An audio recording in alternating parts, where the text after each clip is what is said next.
దేవుని యందు ప్రియమైన సహోదరి సహోదరులారా, దేవుని ప్రియబిడ్డలారా, ఈనాటి సువిశేష వచనములో పట్టణములో ఒకానొక వచనము, నేను మిమ్ము ప్రేమించినట్లనే మీరును ఒకరినొకరు ప్రేమించుకొనుడు, ఇదే నా ఆజ్ఞ. తర్వాత వచనం, తన స్నేహితుల కొరకు తన ప్రాణమును దారపోయు వాని కంటే ఎక్కువ ప్రేమ కలవాడు ఎవడనూ లేడు. యేసు ప్రభు, నేను మిమ్మల్ని దాసులు అని పిలవక స్నేహితులు అని పిలుస్తాను అంటున్నాడు. స్నేహితులుగా మనలను ఎంచి మన కొరకు సిలువలో మరణించి తన గొప్పదైన ప్రేమను వ్యక్తపరిచిన యేసయ్యకు వందనాలు, స్తుతులు, స్తోత్రాలు. దేవుని యందు ప్రియులారా, మరి నాటి వాక్యము కూడా యేసు ప్రేమ మరణించేంత వరకు వెళ్ళేంత ప్రేమ, సిలువలో మరణించినంత వరకు. కనుక ఈ సిలువ గురించి, ఈ సిలువ గుర్తు గురించి ఈరోజు మనం ధ్యానిస్తూ ఉన్నాం. శుక్రవారం అంటే యేసు శ్రమలను, యేసు మరణాన్ని ధ్యానించే రోజు. ఈ శుక్రవారం రోజున ఆ యేసయ్య యొక్క శ్రమల యొక్క గుర్తు, సిలువ గుర్తును ధ్యానించుదాం. నవదిన ప్రార్థనలో 2వ రోజు కార్యక్రమంలో మనం పాలు పంచుకుంటూ దేవుని వాక్యాన్ని ధ్యానిస్తుండగా ఈనాటి మన ధ్యానాంశం ఏంటి? ఈరోజు మన ధ్యానాంశం ఓకే, క్రైస్తవ భక్తి జీవితంలో సిలువ గుర్తు యొక్క ప్రాధాన్యత. The significance of the sign of the cross, the importance of the sign of the cross. దేవుని యందు ప్రియులారా, చాలా టూకీగా 4 మాటల్లో చెప్పడానికి ప్రయత్నిస్తాను, జాగ్రత్తగా ఆలకించండి. We are all in the battle field. మనందరము యుద్ధ రంగములో ఉన్నాం, మనందరము రణరంగములో ఉన్నాం. ఇది భూమి కాదు, ఇది యుద్ధ భూమి. నిరంతరము యుద్ధమే. సాతానుతో యుద్ధము, శోధనలతో యుద్ధము, శారీరక వాంఛలతో యుద్ధము, పాపముతో యుద్ధము, లోకముతో యుద్ధము. మనందరం యుద్ధ రంగములో ఉన్నాం, రణరంగములో ఉన్నాం. ఆత్మీయమైన రణరంగం, spiritual warfare, spiritual battlefield. దేవుని యందు ప్రియులారా, మరి మన రాజు మనందరినీ ఈ యుద్ధ రంగంలో పెట్టి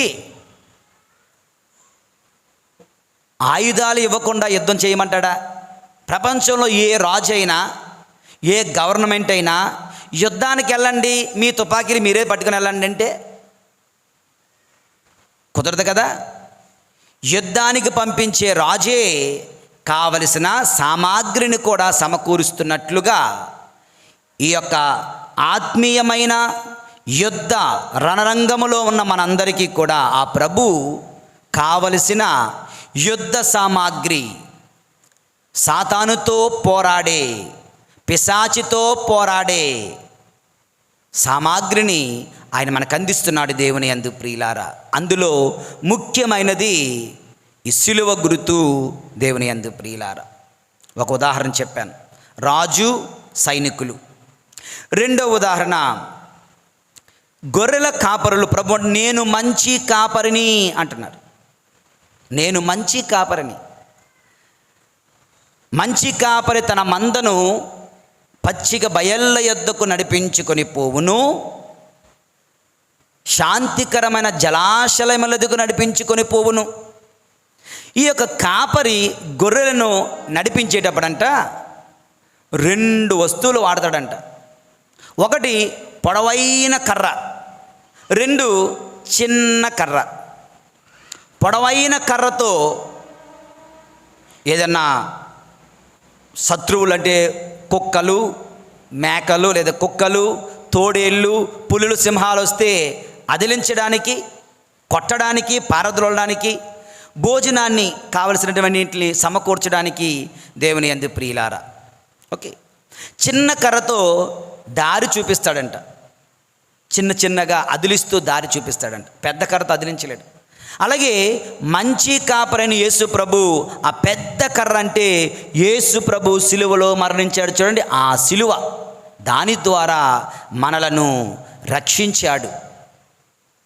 చిన్న కర్ర అంటే సిలువ గురుతు, ప్రతిరోజు ఉపయోగించే సిలువ గురుతు పితా, పుత్ర, పవిత్ర ఆత్మ నామమున ఆమెన్ అనే ఈ సిలువ గురుతు ద్వారా అనుదినము, అనుక్షణము, ప్రతిదినము, ప్రతి క్షణము, అడుగడుగున ఆయన మనల్ని నడిపిస్తున్నాడు దేవుని యందు ప్రియమైన సహోదరి సహోదరులారా. కనుక ఏ ఇతర సంఘాలకు, ఏ ఇతర వ్యక్తులకు, క్రైస్తవులకు లేని అదృష్టం, భాగ్యం కథోలికులుగా మనకు మాత్రమే సొంతం ఈ సిలువ గురుతు పితాపుత్ర పవిత్ర ఆత్మ నామమున అని ప్రార్థించే, చెప్పగలిగే భాగ్యము దేవుని యందు ప్రియులారా. దేవుడు, ద క్యాథలిక్ చర్చ్ మనకు ఇచ్చిన గొప్ప వరం సిలువ గురుతు, the sign of the cross.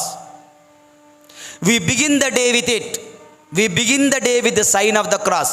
ఉదయం లేచిన వెంటనే సిలువ గుర్తు వేసుకుంటూ రోజును ప్రారంభిస్తాం. పడుకునే ముందు సిలువ గుర్తును వేసుకుంటూ నిద్రకు ఉపక్రమిస్తాం. అంటే ఇది ఒక తాళపు చెవి, దినమును తెరిచే తాళపు చెవి, దినమును ముగించే తాళపు చెవి. సిలువ గుర్తుతో మన హృదయము ప్రారంభమవుతుంది, మన రాత్రి, మన దినము ముగుస్తుంది దేవుని యందు ప్రియులారా. సిలువ గుర్తుతో మన భోజనము ప్రారంభమవుతుంది, మన భోజనము ముగుస్తుంది. సిలువ గుర్తుతో మన ప్రయాణము ప్రారంభమవుతుంది, మన ప్రయాణము ముగుస్తుంది. సిలువ గుర్తుతో మన పనిపాట్లు ప్రారంభమవుతున్నాయి, మన పనిపాట్లు ముగుస్తున్నాయి. సిలువ గుర్తుతోనే దివ్య పూజా బలి, సిలువ గుర్తుతోనే జ్ఞాన స్నానము, సిలువ గుర్తుతోనే ఏ దివ్య సంస్కారమైన ప్రారంభమవుతుంది. చిట్ట చివరన ఆ సిలువ గుర్తునే ఆశీర్వాదముతోనే అది ముగుస్తుంది దేవుని యందు ప్రియులారా. Okay, this is a small introduction. రాజు, సైనికులు, గొర్రెల కాపరి, గొర్రెల మంద, అతను ఉపయోగించే 2 కర్రలు, క్యాథలిక్ చర్చ్ దేవుడు మనకిచ్చిన గొప్ప వరం.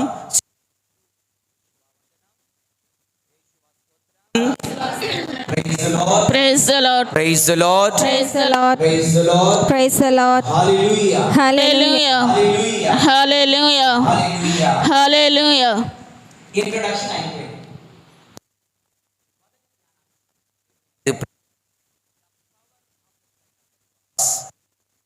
గురుతు యొక్క శక్తి ఏమిటో మనం ఒక్కసారి ధ్యానించుదాం. ఓకే, పౌలు గారు కొరింథీయులకు రాసిన మొదటి లేఖ 1వ అధ్యాయం 18వ వచనం. పౌలు గారు కొరింథీయులకు రాసిన మొదటి లేఖ 1వ అధ్యాయం 18వ వచనం. ఏలయనా భ్రష్టులైపోతున్న వారికి క్రీస్తు శిలువ మరణమును గురించిన సందేశము అర్ధరహితమైనది, కానీ రక్షింపబడుచున్న వానికి అది దేవుని శక్తి. దేవుని యందు ప్రియులారా, ఈ శిలువ గుర్తు నా రక్షణ అంటే పరలోక సంబంధమైన ఆలోచన లేనివాడు, భ్రష్టపుత్రులకు అది ఒక ఎక్కిరింపు. ఎవరు అన్నట్లుగా, రాధా మనోహర్ ఎవరు అన్నట్లుగా ఏమంటాడు, 3 మేకులు తీసుకోలేని చేతకాని వాడు యేసు ప్రభు అంటారు. అంటే అర్థం ఏంటి? భ్రష్టపుత్రులు ఇలాగే ఆలోచిస్తారు. నశింపబడడానికి ఎన్నిక చేయబడిన వాళ్ళు వీళ్ళందరూ కూడా. ఓకే, కానీ దేవుని యందు ప్రియమైన సహోదరి సహోదరులారా, రక్షింపబడు వారికి ఇది దేవుని మహత్యము, ఇది దేవుని శక్తి. ఇందులో దేవుని శక్తి వెలువడుతుంది. రక్షించబడే వారికి ఇది అర్థమవుతుంది. ఇది నీకు అర్థం కావడం లేదు అంటే బహుశా దేవుడు నిన్ను పరలోకమ వాసుడిగా నీ పేరు రాయలేదేమో. కనుక దీన్ని అర్థం చేసుకోవడానికి ప్రయత్నం చేయండి. సిలువ గుర్తును దేవుని యందు ప్రియులారా, ఈరోజు మీరు అందరూ ఇక్కడ గుడికి వచ్చారు అంటే దాని అర్థం ఏంటో తెలుసా? దేవుడు మిమ్మల్ని పిలిచాడు కనుక. పరలోకమందున్న నా తండ్రి ఆకర్షించిననే తప్ప ఎవడనూ నా యొద్దకు రాలేడు. అంటే పరలోకమందున్న సృష్టికర్త అయిన దేవుడు నీతో పనున్నది అని నేను రమ్మన్నాడు, ఇక్కడ రప్పించాడు, ఇక్కడ కూర్చోబెట్టాడు. He has got some work with you. He wants to do some miracles in your life. నీ జీవితంతో ఏదో చేయాలనుకుంటున్నాడు, నీ జీవితంలో ఏదో చేయాలనుకుంటున్నాడు కనుక దేవుడు నిన్ను ఇక్కడ ఉంచాడు. మరి మిగతా వాళ్ళు రాలేదంటే God does not want them. దేవుడికి వద్దేమో, పక్కన పెట్టేశాడేమో. కనుక నీవు దేవుని సన్నిధిలో ఉన్నావు అంటే దేవుడు నిన్ను ఆకర్షించాడు, దేవుడు నిన్ను పిలుచుకున్నాడు, దేవుడు నిన్ను ఎన్నుకున్నాడు. నీకు ఇది అర్థం కావాలి. ఈ దేవుని మహత్యం, ఈ దేవుని శక్తి, దేవుని యందు ప్రియమైనటువంటి సహోదరి సహోదరులారా, ఒక చిన్న రియల్ ఇన్సిడెంట్, ఒక అద్భుతాన్ని మీతో పంచుకుంటాను. యూకేలో జరిగిన డివైన్ రిట్రీట్ సెంటర్లో జరిగిన ఒక సంఘటన. ఆ రిట్రీట్ సెంటర్కి ఒక లేడీ, ఒక స్త్రీ వెళ్ళారంట ప్రార్థన చేయడానికని. ఒక వారం రోజుల ప్రార్థనలో పాలు పంచుకోవడానికి. ఈ ప్రార్థనలో పాలు పంచుకుంటుండగా ఆవిడకు ఒక సిక్నెస్ ఉండేది. ఏంటి ఆ సిక్నెస్ అంటే స్లీప్లెస్నెస్, అనగా నిద్రలేమి, నిద్ర రాదు, రాత్రంతా నిద్ర రాదు. ఇది ఆవిడ యొక్క సమస్య. పడుకుంటే ఏదో పాము లాంటిది తన శరీరంపై ప్రాకుతున్నట్లు రాత్రులు ఆమె కనిపిస్తుంటుంది. టక్కని లేచి కూర్చుంటుంది, ఇంకా నిద్రపోదు. ఒకవేళ పడుకొని అలసిపోయి పడుకుంటే ఒక పాము లాంటిది శరీరం మీద ప్రాకుతుంటే అనిపించడం, మళ్ళీ లేచి కూర్చోవడం, మరలా నిద్రపోకపోవడం. ఇలా ఉంటుండగా ప్రార్థనకి వెళితే అక్కడున్న గురువులు ప్రార్థన చేస్తున్నప్పుడు అక్కడున్న గురువుకు అర్థమైంది ఏంటంటే ఒక దుష్ట ఆత్మ, ఒక ఈవిల్ పవర్ ఈమెలో పనిచేస్తుంది అని వాళ్ళు గుర్తించారు.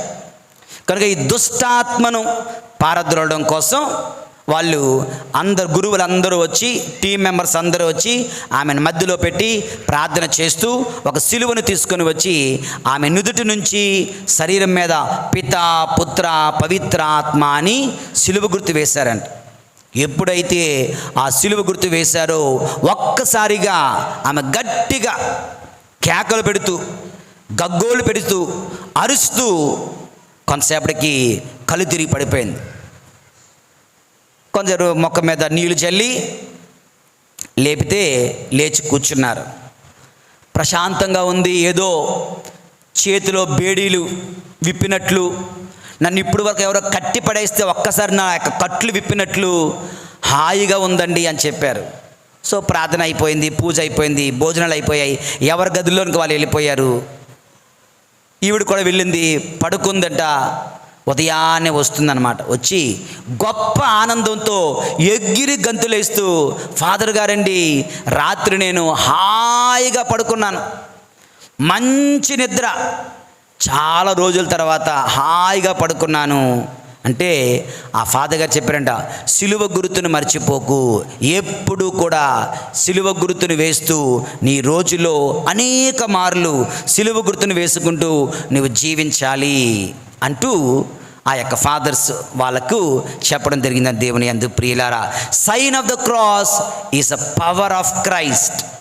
Sign of the cross is the seal of Christ. ఒక కమిషనర్కి, ఒక కలెక్టర్కి, ఒక సీఎంకి, ఒక ప్రైమ్ మినిస్టర్కి, ఒక రాజు గారికి, ఒక బిషప్ గారికి ఒక అంగుళీకం లేదా ఒక స్టాంప్ ఉంటుంది. ఆ స్టాంప్ పడిందంటే తిరుగులేదు. అలా దేవుని యందు ప్రియులారా, ఈ సిలువ గుర్తు ఏంటండి అంటే యేసు ప్రభు వేసే స్టాంప్ లాంటిది. ఇది యేసు ప్రభుని ముద్ర, ఇది దేవుని ముద్ర, దేవుని యందు ఇది దేవుని శక్తికి ఉన్నటువంటి ముద్ర అని గుర్తించాలి. So this is the power of the sign of the cross. Okay, Yeshua వందనం, యేషువా స్తోత్రం. Praise the lord, praise the lord, praise the lord, praise the Lord. ఇక రెండవ ధ్యానాంశం, ఒకటి పవర్ అయిపోయింది, హిస్టరీలోకి వెళ్ళడం లేదు. నేను డైరెక్ట్గా kinds and the meanings of the sign of cross అంటే సిలువ గుర్తులో అనేక రకాలు ఉన్నాయి. అందులో కొన్ని రకాలు చూద్దాం దేవుని యందు ప్రియులారా. మొట్టమొదటిది, అది 2000 సంవత్సరాలుగా వస్తున్నటువంటి ట్రెడిషన్ కనుక అప్పటి నుంచి ఇప్పటి వరకు ఇలాగే ఉన్నదంటే అది అబద్ధం. రోజు రోజు అది మారుతూ మారుతూ మారుతూ వస్తుంది. మొట్టమొదట్లో ఎలాగుండేదండి అంటే సిలువ గుర్తు 2 వ్రేళ్ళు ఇలా వేసి సిలువ గుర్తు వేసేవారంట 2 వ్రేళ్ళతో.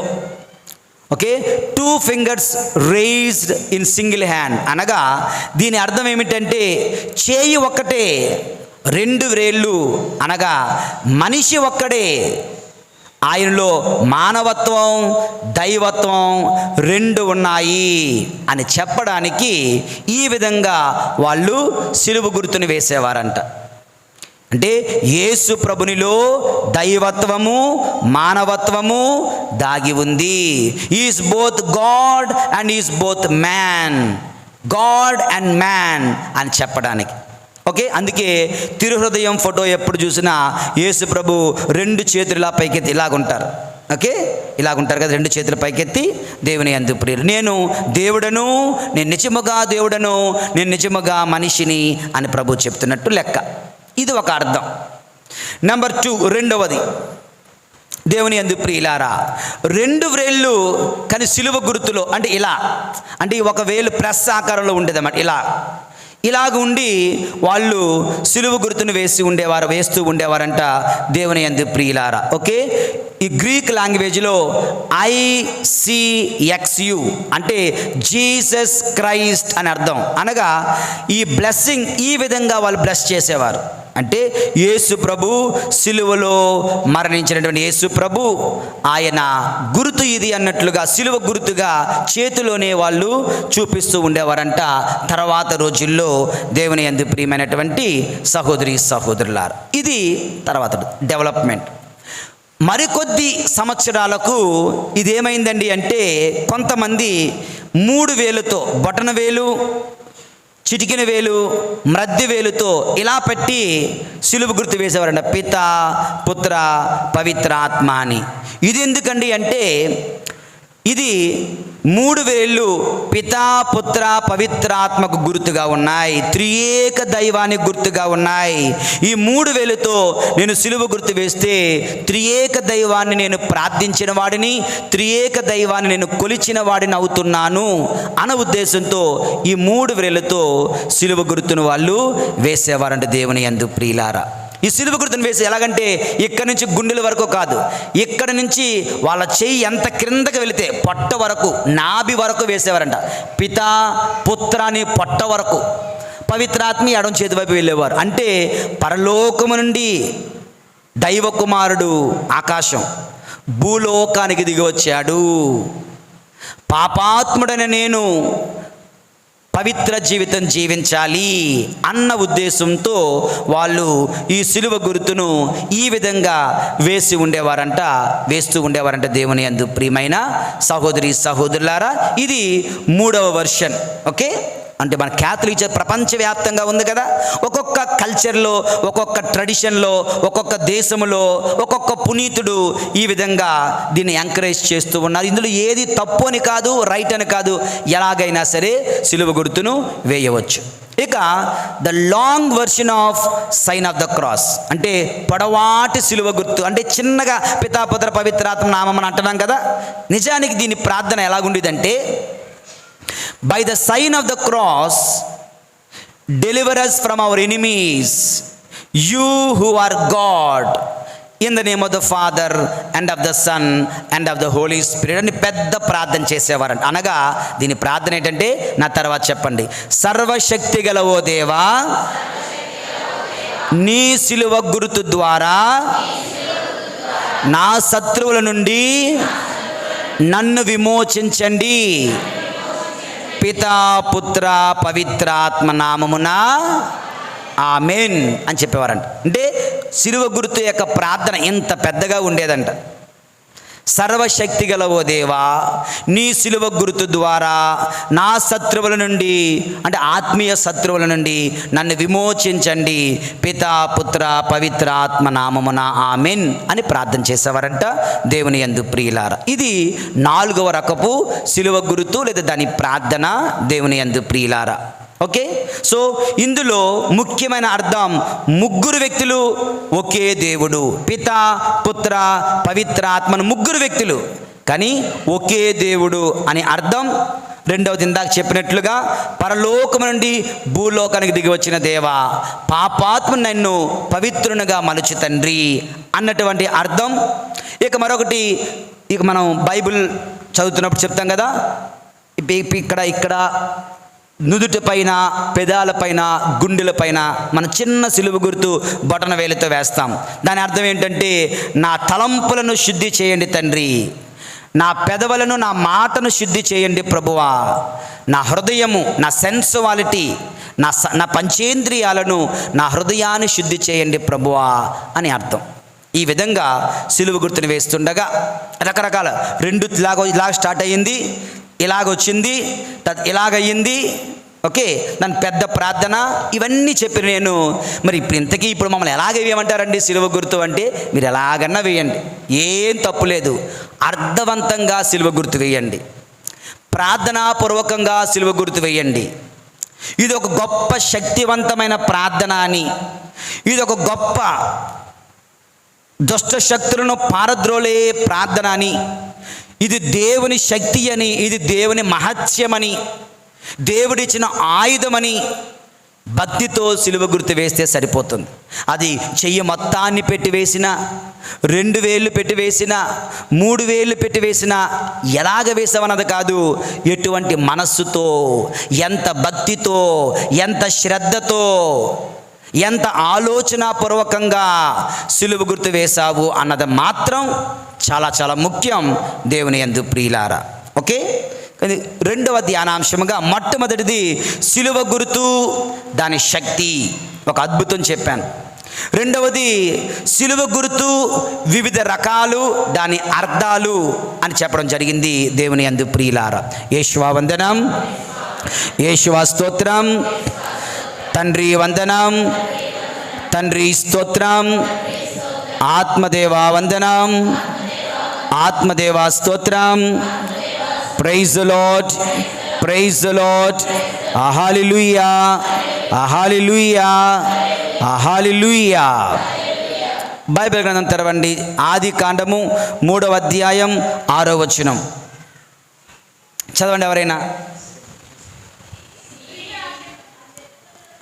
చెప్పమ్మా. స్త్రీ ఆ చెట్టును, ఆ చెట్టు పండ్లు ఆ స్త్రీకి కన్నులకు పండుగగా కనిపించారు. ఓకే, దేవుని యందు ప్రియులారా, మనం 3వ ధ్యానాంశంలోకి వెళ్తున్నాం. జాగ్రత్తగా ఆలకించండి. It is very simple. Biblical history of the sign of the cross.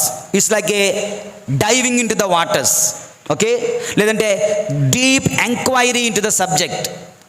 ఆది కాండం నుంచి లైన్గా వస్తూ ఉన్న కొన్ని ముఖ్యమైనటువంటి సంఘటనలు మనం ధ్యానిస్తూ, సైన్ ఆఫ్ ద క్రాస్, సిలువ గుర్తు గురించి ధ్యానిస్తూ, మొట్టమొదటిగా ఫస్ట్ బుక్ ఆది కాండం, అక్కడికి వెళ్ళిపోతున్నాం. ఆది కాండంలో ద ఫస్ట్ సిన్ కనిపిస్తుంది. మొట్టమొదటి పాపం ఎక్కడి నుంచి వచ్చింది? ఒక చెట్టు నుంచి వచ్చింది. తినవద్దు అన్న చెట్టు పండు వాళ్ళు తిన్నారు. అంటే మొట్టమొదటి పాపం చెట్టు నుంచి రాగా, వజ్రాన్ని వజ్రంతోనే కొయ్యాలన్నట్లుగా, మరణాన్ని మరణముతోనే జయించాలి అన్నట్లుగా, చెట్టు నుండి వచ్చిన పాపాన్ని చెట్టు ద్వారానే సమసిపోయేలా చేస్తున్నాడు అద్భుతమైన ప్రభు దేవుడు. సిలువ గుర్తు చెట్టు ద్వారా వస్తున్నటువంటి సిలువ, అవునా? ప్లస్ ఆకారం ఉన్నటువంటి చెక్క ముక్కది.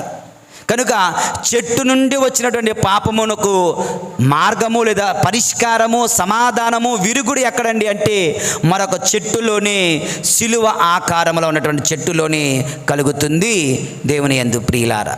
ఇది సిలువ గుర్తు ఎక్కడి నుంచి ప్రారంభమవుతుంది అంటే, ఎందుకు ప్రారంభమైంది అంటే, ఎక్కడి నుంచి వచ్చిందో, దేని నుంచి పాపం వచ్చిందో దాని నుండే దాని విరుగుడును కూడా ప్రభు ఇస్తున్నారు. అదే చెట్టు నుండి మాను నుండి దేవుని యందు ప్రియులారా. ఇక రెండవ సంఘటన కొంచెం ముందుకు వెళితే నిర్గమకాండములో 12వ అధ్యాయం 7వ వచనంలో మనం చూస్తున్నాం. నిర్గమకాండములో ఈ ఇజ్రాయేలు ప్రజలు ఐగుప్తుని విడిచి ఎక్కడికి వెళ్ళాలి? కనాను దేశానికి వెళ్ళాలి. ఆ రాత్రి వాళ్ళు వెళ్ళిపోవాలి. వెళ్ళిపోతున్నప్పుడు ప్రభు ఏమంటున్నారు? 10వ అరిష్టాన్ని పంపిస్తున్నాడు. 10వ అరిష్టం ఏంటండి? 10వ అరిష్టం, ప్రతి ఇంటిలో ఉన్న తొలుచూలు కుమారుడు మరణిస్తాడు. ప్రతి ఇంట్లోనూ తొలుచూలుకు మరణిస్తాడు. మరి ప్రభువా, ఇశ్రాయేలు ప్రజలము మా బిడ్డలో మీ బిడ్డలు మరణించకుండా ఉండాలంటే ఏం చేయాలి? ప్రతి ఇంటి వాడు ఒక పాస్కా గొర్రె పిల్లని తీసుకోండి. దాని రక్తాన్ని ఒక బేసిన్లో, ఒక పాత్రలో పెట్టండి. ఆ రక్తపు గుర్తులను ప్రతి ఇంటికి గుర్తుగా వేయండి. అది కూడా ప్లస్ ఆకారంలోనే వేశారంట. అది కూడా ప్లస్ ఆకారంలోనే వేశారంట. అంటే అడ్డంగా, నిలువుగా. ద్వారబంధం ఎలా ఉంటుంది? అడ్డ కొమ్ము, నిలువు కొమ్ము కదా. అడ్డంగా వేసి నిలువుగా వేశారు. చెప్పాలంటే అడ్డంగా ఒకటి, నిలువుగా బహుశా 2. సింపుల్గా తలుపు మీద వేస్తే కంపల్సరీగా అడ్డంగా ఒకటి, నిలువుగా ఒకటి. ఏమవుతుంది ఇప్పుడు? ప్లస్ ఆకారం, సిలువ అవుతుంది. కొన్ని ఎవరెవరైతే ఈ సిలువ గుర్తుతో ముద్రించబడతారో, ఏ ఏ గృహాలైతే ముద్రించబడతాయో, ఆ రాత్రి మరణదూత వచ్చినప్పుడు ఈ గుర్తును చూసి ఆ ఇంటిలో ప్రవేశించకుండా, ఆ ఇంటిలో ఉన్న తొలుచూల బిడ్డలను చంపకుండా దాటి వెళ్ళిపోతుంది.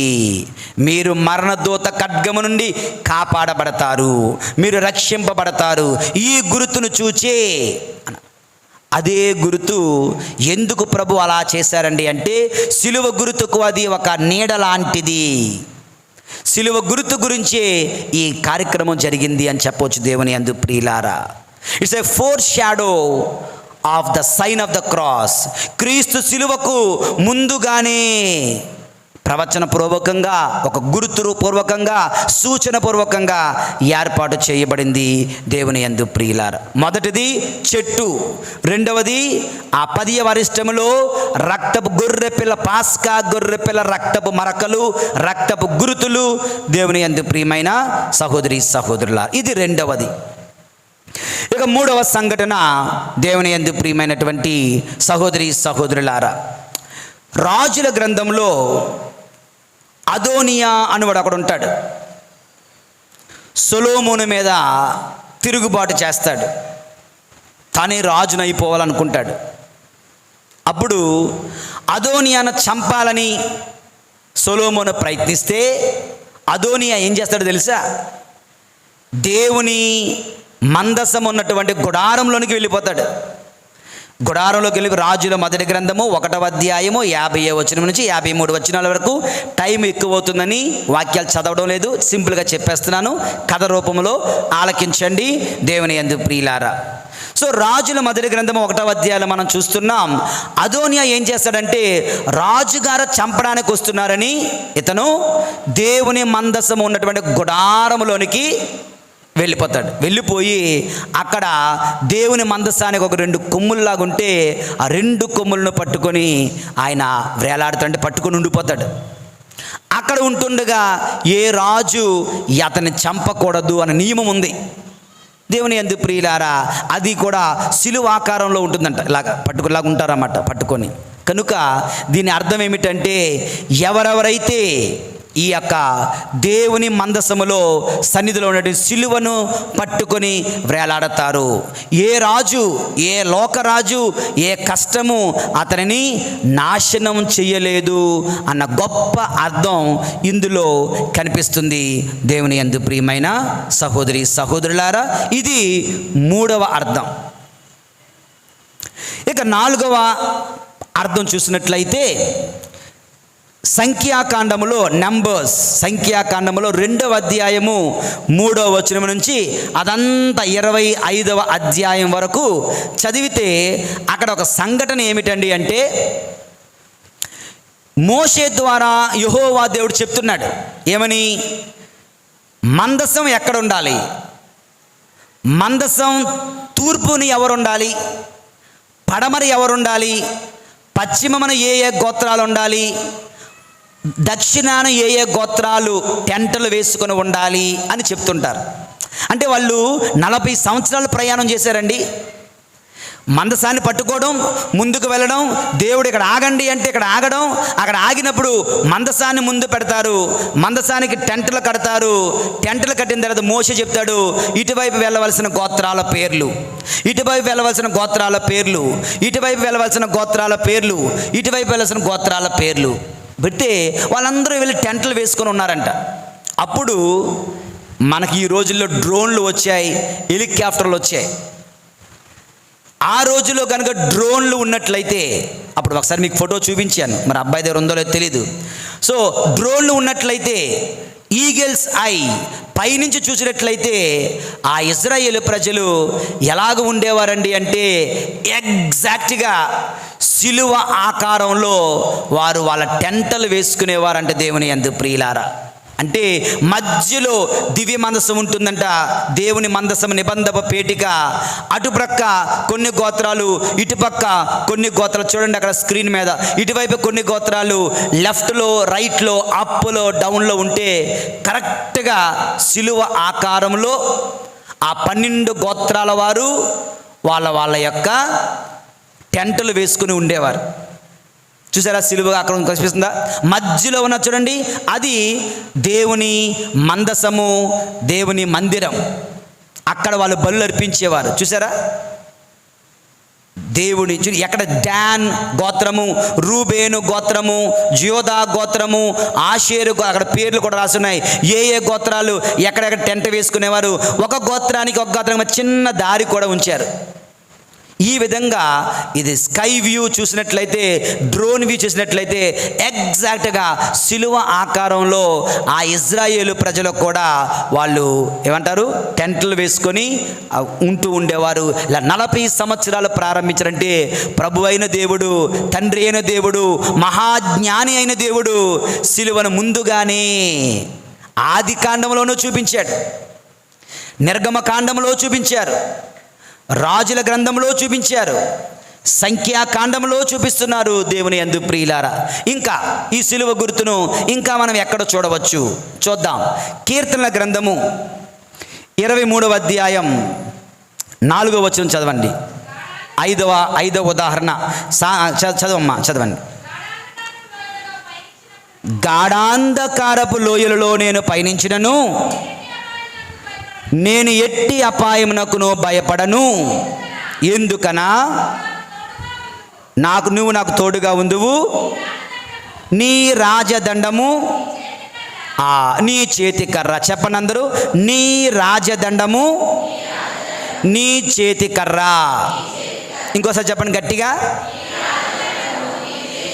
ఇంకొకసారి చెప్పండి. 2, నీ రాజదండము, నీ చేతి కర్ర. అంటే అంటారు, నీ రాజదండము అంటే యేసు ప్రభు సిలువలో మరణించిన ఈ సిలువ అంట. ఆయన రాజదండము. ఆయన చేతి కర్ర అంటే మనందరం వేస్తున్నటువంటి సిలువ గుర్తు, పితా పుత్ర పవిత్ర ఆత్మ నామమున సిలువ గుర్తు. ఓకే, ఒకనొక భక్తుడు వర్ణిస్తున్నాడు ఇలా. సో యేసు ప్రభుని యొక్క నీ రాజదండము, నీ చేతికర్ర నన్ను కాపాడును. మనల్ని కాపాడేది యేసు సిలువ. యేసు సిలువ గుర్తు దేవుని యందు ప్రియమైన సహోదరి సహోదరులారా. సో ఆది కాండము, నిర్గమకాండము, రాజుల గ్రంథము, సంఖ్యాకాండము, సామెతల గ్రంథం వరకు వచ్చేసాం. బైబిల్ అయిపోతుంది. ఇంకొంచెం ముందుకెళ్తే డైరెక్ట్గా సువార్తలో చూసినట్లయితే దేవుని యందు ప్రియులారా, యోహాను శుభవార్త 3వ అధ్యాయం 14 నుంచి 15 వచనంలో ప్రభువే స్వయంగా చెప్తున్నారు ఏమని, మోషే ఎడారిలో ఎట్లు సర్పమును ఎత్తెనో మనుష్య కుమారుడు కూడా ఎత్తబడును. దేవుని యందు ప్రియులారా, మోషే ఎడారిలో ఒక కంచు సర్పాన్ని ఎత్తాడు.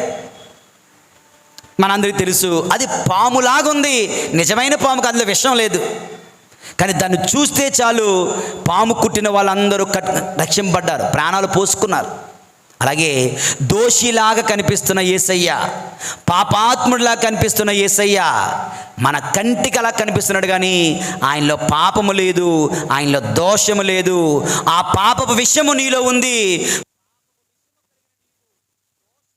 నువ్వు ఆయన వంక చూస్తే, సిలువ వైపు చూస్తే, సిలువ గుర్తు వైపు చూస్తే, దేవుని యందు ప్రియ ఉన్న పాపము, నీలో ఉన్న పాపం అనే విషయము హరించబడుతుంది, విరుగుడు జరుగుతుంది. దేవుని యందు ప్రియుల సిలువ గుర్తు దీనిని సూచిస్తుంది, మన రక్షణను సూచిస్తుంది, పాప విముక్తిని సూచిస్తుంది. దేవుని యందు ప్రియమైన సహోదరి సహోదరులారా, యేషువా వందనం, యేషువా స్తోత్రం, praise the lord, praise the lord, hallelujah, hallelujah, hallelujah, హల్లెలూయా.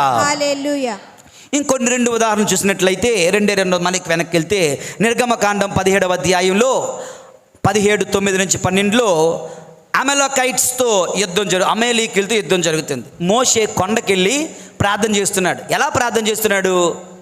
2 చేతులు ఇలా చాపి ప్రార్థిస్తుంటే ఇశ్రాయేలు ప్రజలు తక్కువగా ఉన్నా, అమేలీకుల సైన్యం ఎక్కువగా ఉన్నా ఇశ్రాయేలులు యుద్ధంలో గెలిచేవారు. ఎప్పుడైతే మోషే అమ్మ నా చేతులు నొప్పొస్తున్నాయి అని కిందకి దించాడో శత్రువులు గెలుస్తున్నారు, ఇశ్రాయేలు ప్రజలు ఓడిపోతున్నారు. అయ్యా మీరు చేతులు దించకండి అంటే, బాబు చేతులు లాగేస్తున్నాయి నాయన, నొప్పి వస్తున్నాయి అంటే 2 సేవకులు, ఒక చెయ్యి పట్టుకుని ఒకడు, ఇంకొక చెయ్యి పట్టుకుని ఒకడు, మీరు మాత్రం చేతులు దించడానికి లేదు, మీరు చేతులు వెత్తుతూ ఉంటేనే, మీరు ఇలా ఉంటేనే మేము రక్షింపబడుతున్నాం, మీరు ఇలాగుంటేనే మేము విజయము పొందుతాం అంటూ మోషే చేతెత్తి పట్టుకున్నాడు. ఇది యేసు ప్రభు సిలువలో తన చేతులు చాచి మనందరినీ కూడా రక్షించడానికి నిదర్శనంగా ఉంటుంది. దేవుని యందు ప్రియులారా, ఈ సిలువలోనే, ఈ సిలువ నీడలోనే, ఈ సిలువ గుర్తులోనే, ఈ క్రీస్తు అధికారములోనే, ఈ క్రీస్తు సీల్ అండ్ సింబల్లోనే మనకు విడుదల, మనకు రక్షణ, మనకు పాపహరణం. ప్రియమైన సహోదరి సహోదరులారా, దేవుని ప్రియ బిడ్డలారా, ఆది కాండములో మరొక సంఘటన 22:9 నుంచి 10లో అబ్రహాము ఉన్నాడు, ఈసాకు ఉన్నాడు. ఓకే, ఈ అబ్రహాము ఈసాకులు అగ్నిని పట్టుకున్నారు. అబ్రహాము అగ్నిని పట్టుకున్నాడు, ఈసాకు కర్రలు పట్టుకున్నాడు, కత్తి మల్లో పెట్టుకున్నాడు. చూడండి ఎవరెవరు? అబ్రహాము, ఈసాకు, అగ్ని, కర్రల మోపు, కత్తి కదా, 5 అంశాలు ఉన్నాయి. దేవుని యందు ప్రియులారా, అబ్రహాము పరలోక తండ్రికి గుర్తుగానున్నాడు, ఈసాకు యేసు ప్రభునికి గుర్తుగా ఉన్నాడు. అబ్రహాముతో ఏముంది? అగ్ని ఉంది, పరిశుద్ధ ఆత్మదేవుడు. ఈసాకుతో ఏముంది? కర్రల మోపు అనగా సిలువ. ఈసాకు మోసాడు, యేసు ప్రభు సిలువను మోస్తున్నాడు. కత్తి అంటే సఫరింగ్, యేసు ప్రభు సఫరింగ్, తండ్రి దేవుని సఫరింగ్. తండ్రి దేవుడు కూడా దుఃఖపడుతున్నాడు కదా తన కుమారుని మరణమును బట్టి. దేవుని యందు ప్రియులారా, దుఃఖమును సూచిస్తూ ఉంది. కనుక ఇవన్నీ కూడా యేసు ప్రభు సిలువలో కలవరి కొండపై నెరవేరుస్తున్నటువంటి సంఘటనలు. దేవుని యందు ప్రియమైనటువంటి సహోదరి సహోదరులారా, ఏ కర్రల మోపుపై ఇస్సాకు పేర్చబడ్డాడో అదే కర్ర పైన యేసు ప్రభు ఉంచబడ్డాడు. ఇస్సాకును దేవుడు కాపాడాడు, కానీ యేసు ప్రభు మాత్రం మన కొరకు మరణించాడు. ఆ మరణము నుండే మనకు జీవం పుట్టుకొని వస్తుంది. దేవుని యందు ప్రియమైన సహోదరి సహోదరులారా, okay, so biblical study about the sign of the cross, sign of the cross, సిలువ గుర్తు బైబిల్లో ఎక్కడెక్కడ కనిపిస్తుంది అంటూ ఆది కాండము నుండి యోహాను శుభవార్త వరకు 8 ఉదాహరణలు మీ ముందుంచాను.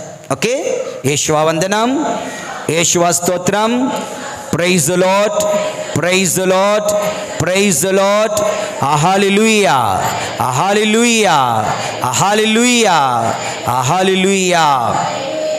ఇక కొన్ని అద్భుతాలు, సిలువ గుర్తు వల్ల జరిగిన కొన్ని అద్భుతాలు మనం చూద్దాం. మనందరికీ తెలుసు, 300 సంవత్సరాల వరకు క్రైస్తవులను భయంకరంగా హింసించేవారు. ఎవరు? రోమా చక్రవర్తులు, రోమియులు.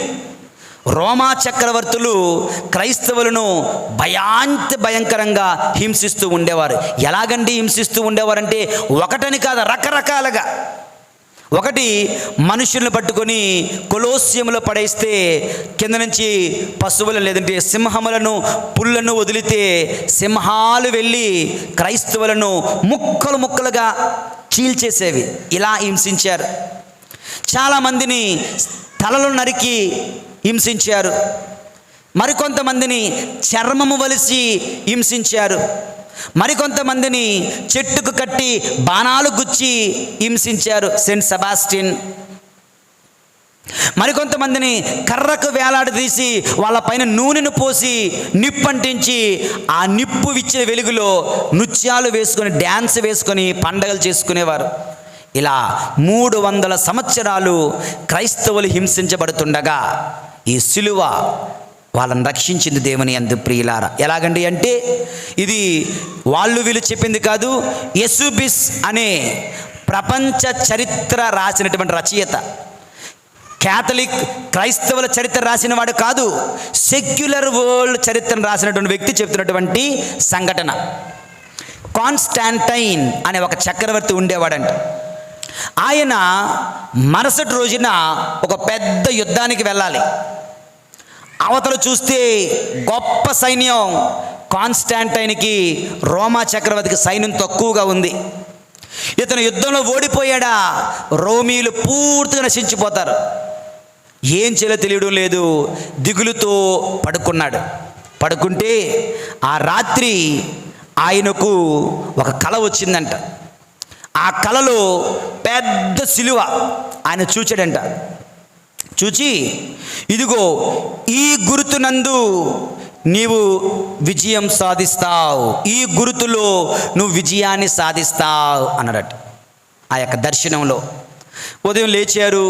సిలువ గుర్తు అప్పటికే చాలామందిని హింసిస్తూ ఉన్నారు క్రైస్తవులని, పెద్దగా నమ్మలే. తర్వాత యుద్ధానికి వెళుతుండగా ఒక బ్రిడ్జ్ దాటుతుండగా బ్రిడ్జ్ మీద నిల్చునేసరికి ఆకాశంలో ఆ యొక్క సూర్యుడి పైగా పెద్ద వెలుగు సిలువ ఆకారంలో కనిపించిందంట.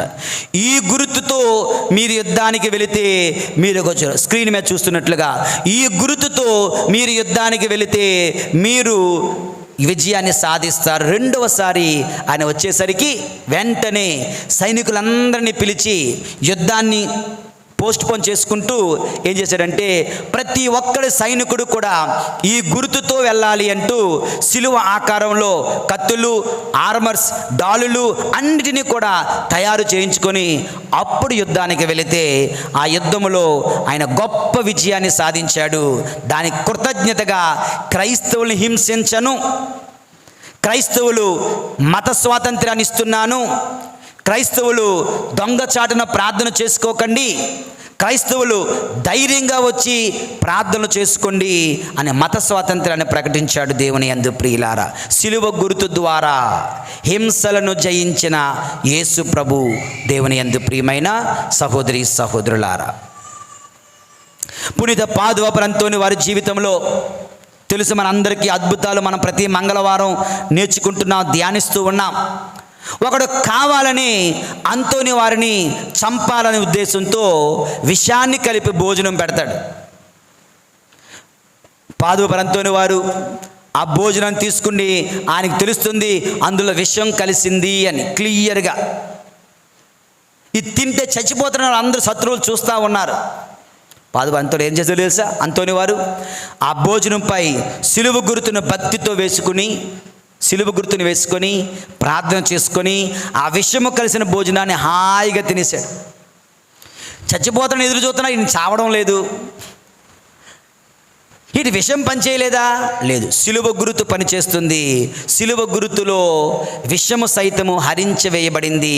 దేవుని యందు ప్రియమైన సహోదరి సహోదరులారా, మరొక సందర్భంలో పాదువపర్ అంతోని వారు ప్రార్థన చేస్తుండగా సాతానుడు యేసు ప్రభు వలె మేకప్ వేసుకొని వచ్చాడు.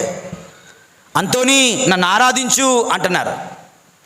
ఇతను ఆరాధించడానికి సిద్ధపడుతుండగా గుండెలో పరిశుద్ధ ఆత్మదేవుడు బాగా చూడు, నిజంగా నీ ప్రభువేనా అని ప్రశ్నించాడంట.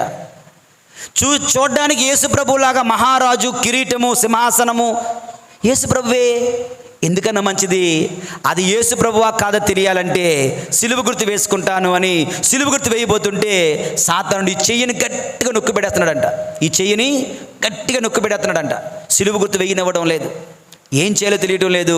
అందుకని బటన వేలుతో ఆ గచ్చు పైనే ఆయన సిలువ గుర్తుని వేశాడంటే దేవుని యందు ప్రియులారా. ఎప్పుడైతే ఆ యొక్క గచ్చు పైనే సిలువ గుర్తు వేసేసరికి ఆ సిలువ గుర్తులో నుంచి గొప్ప శక్తి వచ్చి ఆ సాతానుని జయించినట్లుగా చరిత్ర చెబుతుంది, పునీతుల జీవితాలు చెబుతున్నాయి. దేవుని యందు ప్రియులారా, సిలువ గుర్తులో ఉన్న మహత్యం, సిలువ గుర్తులో ఉన్న శక్తి మనం అర్థం చేసుకోవాలి.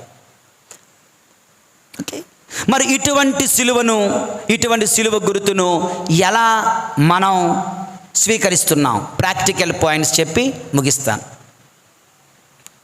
ఇటువంటి సిలువ గుర్తును ఎంత భక్తితో నువ్వు వేస్తున్నావు? దేవుని యందు ప్రియులారా, let us make the sign of the cross with great devotion. ఎప్పుడు సిలువ గుర్తు వేసినా మనస్ఫూర్తిగా, ఇష్టపూర్వకంగా, బుద్ధిపూర్వకంగా, ప్రేమపూర్వకంగా సిలువ గుర్తును భక్తితో వేయడం మనం నేర్చుకోవాలి. ఇది ఈనాడు దేవుని పేరిట నేను మీకు చెప్పాలనుకున్న మొట్టమొదటి అంశం. Make the sign of the cross with great devotion.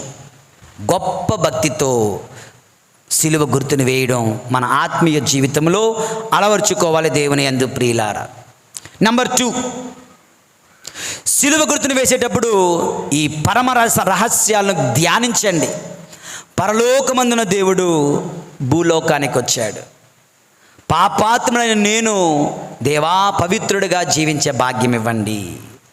పితా, పుత్ర, పవిత్రాత్మ నామములు కాదు, పితా, పుత్ర, పవిత్రాత్మ నామమున్న అనగా త్రియేక దైవం, ముగ్గురు వ్యక్తులు ఒకే దేవుడు, ముగ్గురు వ్యక్తులు ఒకే దేవుడై ఉన్నారు అని గుర్తించా. లేదు నేను ఇలాగేస్తాను సిలువ గుర్తు అంటే వెరీ గుడ్. యేసు ప్రభు నిజముగా దేవుడు, నిజముగా మనిషి. ఒకే వ్యక్తి యందు దైవ స్వభావము, మానవ స్వభావము కలదు అని గుర్తించండి. లేదు నాకు ఇది బాగా నచ్చింది, నేను ఇలా సిలువ గుర్తు వేస్తానంటే వేసుకో. కానీ పితా, పుత్ర, పవిత్రాత్మే నా దైవం. The object of my worship is the triune God, not Mary, not Joseph, not Saint Anthony, not anybody, no, not even angels. The object of our worship is the triune God. త్రియేక దైవం, నా దైవం, నా దేవుడు, పితా, పుత్ర, పరిశుద్ధాత్మ దేవుడు అంటూ అర్థవంతముగా సిలువ గుర్తుని వేయండి. భక్తితో సిలువ గుర్తుని వేయండి. ధ్యానపూర్వకంగా, అర్థపూర్వకంగా పరమ రహస్యాలను ధ్యానిస్తూ సిలువ గుర్తుని వేయండి.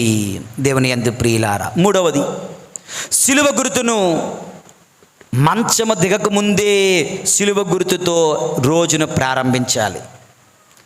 భోజనం చేయకముందు సిలువ గుర్తు వేసుకొని భోజనం చేయాలి. ఒక పనికి వెళ్ళేటప్పుడు సిలువ గుర్తుతో నీ ప్రయాణాన్ని ప్రారంభించాలి. ఒక పని ప్రారంభిస్తున్నప్పుడు సిలువ గుర్తుతో ఆ పనిని ప్రారంభించాలి. వంట వండేటప్పుడు సిలువ గుర్తుతో వంట వండండి. ఏ పని చేసినా సిలువ గుర్తును భక్తితో వేస్తూ మీరు ప్రతి కార్యమును పవిత్రం చేసుకోండి. పవిత్రం చేయండి. దేవుని యందు ప్రియులారా, పవిత్రంగా చూడండి. Everything we can make it holy. ముహూర్తాలతో పని లేదు. సోమవారం, మంగళవారం, బుధవారం, గురువారం, శుక్రవారం అని ఏ డౌట్లు అవసరం లేదు. అది అమావాస్య, పౌర్ణమి, నో నీడ్. మంగళవారం డబ్బులు వెళ్ళకూడదు, శుక్రవారం డబ్బులు ఇవ్వకూడదు, నూనె రాకూడదు, కారం వెళ్ళకూడదు. ఈ పిచ్చి తంటాలతో మీ జీవితాలను పాడు చేసుకోకండి. Do anything and everything in the name of the father and of the son and of the holy spirit. ఏ పనైనా పితా, పుత్ర, పవిత్రాత్మ నామమున మీ రోజు, మీ భోజనం, మీ పని, మీ చదువు, మీ పరీక్షలు, మీ ప్రయాణాలు, మీ వంటలు, మీ సమస్త కార్యాలను సిలువ గుర్తుతో ప్రారంభిస్తూ సిలువ గుర్తుతో ముగించే మంచి అలవాటును నేర్చుకుందాం దేవుని యందు ప్రియులారా. ఇక 4వది, దేవుని యందు పిల్లలు చూస్తే ఎదిగిపోతున్నారు, సిలువ గుర్తు రాదు. పచ్చి బూతులు బోల్డొచ్చు, పచ్చి బూతులు, ఎండిపోయిన బూతులు కాదు, పచ్చి బూతులు బాగా వచ్చు. కానీ సిలువ గుర్తు రాదు, పరలోక జపం రాదు, వేద సత్యాలు రావు, పరమ సత్యాలు తెలియవు. దేవుని యందు ప్రియ పిల్లలకు చిన్ననాటి నుండి సిలువ గుర్తును నేర్పించండి, ప్రార్థనలు నేర్పించండి, దేవుని బిడలగా అంకితం చేసి పెంచి పెద్ద చేయండి. చిట్ట చివరిగా సిలువ గుర్తుకు అనేక విషయాలు తెలుసుకున్నాం కదా. ఈ విషయాలన్నిటిలో కూడా ఒకటే అర్థం, సిలువ గుర్తులో దుష్టాత్మల నుంచి విడుదల, సిలువ గుర్తులో పాపము నుంచి విడుదల, సిలువ గుర్తులో రోగము నుంచి విడుదల, సిలువ గుర్తులో శోధన నుంచి విడుదల అని గుర్తించి సిలువ గుర్తును ఒక గొప్ప ఆయుధముగా, ఒక సాధనముగా స్వీకరించి జీవించుతూ ముందుకు వెళ్ళడానికి ప్రయత్నం చేయండి. దేవుని యందు ప్రియులారా, పరిశుద్ధుడైన దేవుడు మనల్ని దీవింతురుగాక. పితా పుత్ర పరిశుద్ధాత్మ నామమున.